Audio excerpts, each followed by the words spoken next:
साहब जो तिलावत कलाम पाक से हमारे सीनों को गरमा रहे थे, अब मैं दावा देता हूँ जनाब कारी अब्दुल कदूस साहब को कि वो दर्स हदीस से मुस्तफ़ीद फरमाएँ।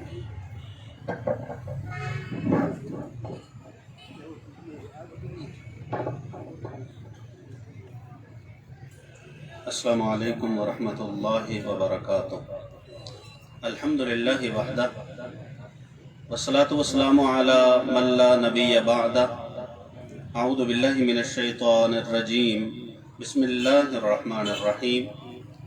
अन अनस इब्न मालिक रज़ियल्लाहु अन्हु क़ाला क़ाला रसूलुल्लाहि सल्लल्लाहु अलैहि वसल्लम लम्मा उरिजा बी मररतु बिक़ौमिन लहुम अज़फ़ारुम मिन नुहासिन यख़मुशून वुजूहहुम व सुदूरहुम।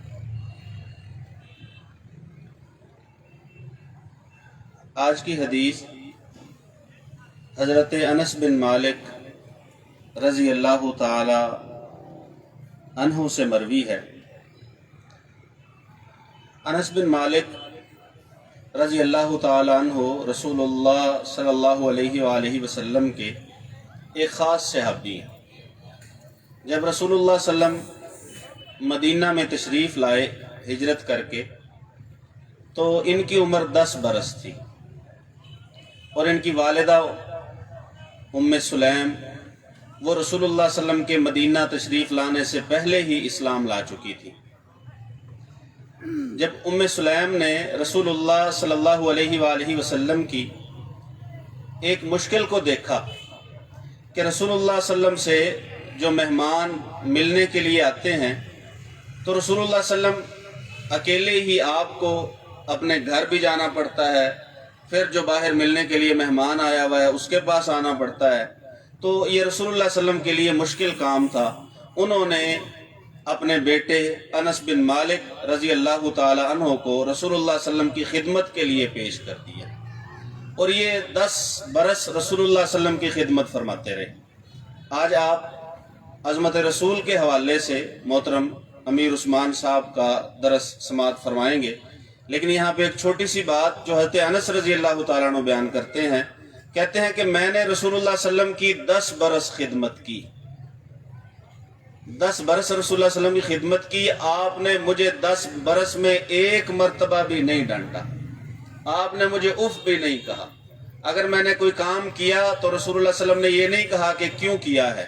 अगर मैं कोई काम ना कर सका तो रसूलुल्लाह सल्लम ने ये नहीं फरमाया कि ये काम क्यों ना कर सका।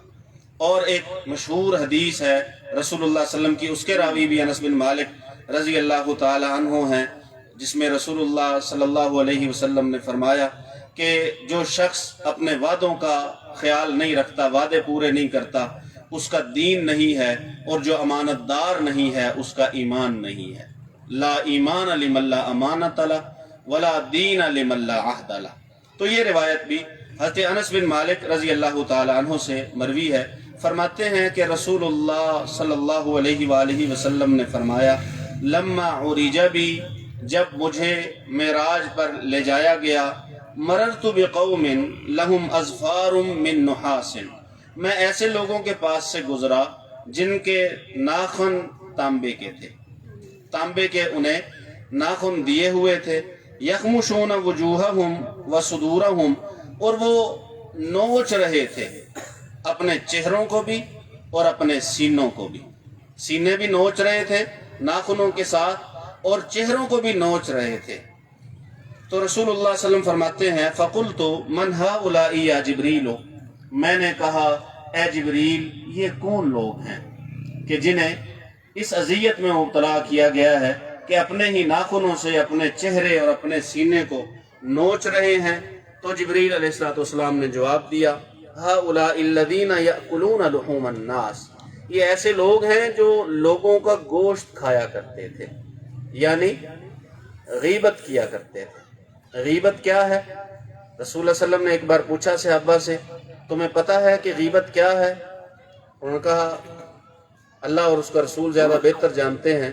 फरमाया रसूलुल्लाह सल्लम ने, गीबत ये है कि आप अपने किसी मुसलमान भाई का तज़किरा उसकी गैर मौजूदगी में ऐसे अंदाज और अल्फाज से करें जिन्हें वो पसंद नहीं करता, या عام معنی میں آپ اس کے عیب کا ذکر کریں، اسے پسند نہیں ہے کہ میرے اس عیب کا ذکر ہو کہیں پہ۔ صحابہ نے پوچھا اللہ کے پیغمبر صلی اللہ علیہ وسلم اگر وہ عیب یا بات اس میں موجود ہو تو پھر کیا حکم ہے؟ رسول اللہ صلی اللہ علیہ وسلم نے فرمایا اگر اس میں موجود ہو تو غیبت ہے، اگر اس میں موجود نہ ہو تو بہتان ہے۔ یعنی ایک کمی اور کوتاہی اس میں موجود ہے، وہ آپ کسی دوسرے کے سامنے اس کی غیر موجودگی میں، اور یاد رکھیے ہم میں سے ہر مرد و خاتون کے خلاف ہے یہ حدیث، جو آج کل ہمارا حال ہے، جہاں پہ دو بیٹھے ہوں، قرآن مجید میں اللہ وحدہ لا شریک فرماتا ہے کہ جہاں پہ تین ہوں چوتھا وہاں پہ اللہ ہوتا ہے، جان رہا ہوتا ہے، یہ سورہ مجادلہ کی آیت ہے، اور اگر چار ہوں یا پانچ تو چھٹا ایک اللہ تعالیٰ ہوتا ہے، وہ سن رہا ہوتا ہے، اور ہم کہیں پر دو یا تین بیٹھے ہوں تو ہم اس وقت جبکہ اللہ وحدہ لا شریک جس کیفیت کے بارے میں فرماتے ہیں کہ میں تمہارے ساتھ ہوں، ہم اس وقت کیا کر رہے ہوتے ہیں؟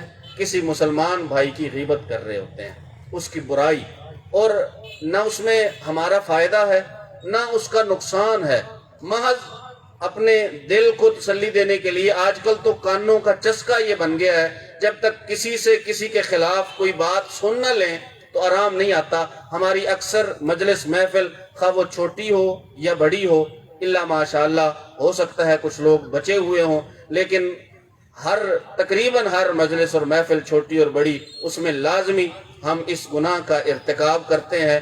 اس کی وعید ہے، سخت وعید ہے۔ اس کے لیے لفظ کیا استعمال ہوئے؟ لوگوں کا گوشت کھاتے تھے، یعنی غیبت کیا کرتے تھے۔ وَيَقَعُونَ فِي أَعْرَاضِهِمْ، اور لوگوں کو بے عزت کیا کرتے تھے، ان کی عزت کے بارے میں گفتگو کرنا یا ان کو بے عزت کرنا، رسوا کرنا، یہ جو ہے منع ہے اسلام میں۔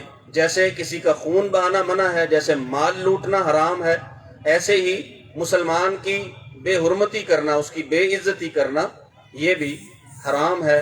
رسول اللہ صلی اللہ علیہ وآلہ وسلم کی اور بہت ساری احادیث اور ہدایات ایسی ہیں جن سے یہ معلوم ہوتا ہے کہ دوسرے مسلمان کو رسوا کرنا یا بے عزت کرنا، حتیٰ کہ اگر اس کے عیب تلاش کرنے چل نکلنا، اس کی بھی رسول اللہ صلی اللہ علیہ وسلم نے مذمت فرمائی ہے۔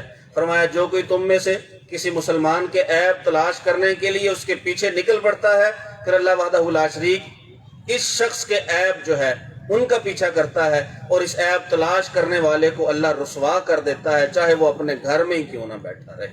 تو اس لیے ان باتوں پہ عمل کرنا، اپنانا، یہ ہمارے لیے ضروری ہے۔ اللہ وحدہ لا شریک مجھے، آپ، ہم سب کو عمل کی توفیق نصیب فرمائے۔ وما علیہ الا البلاغ۔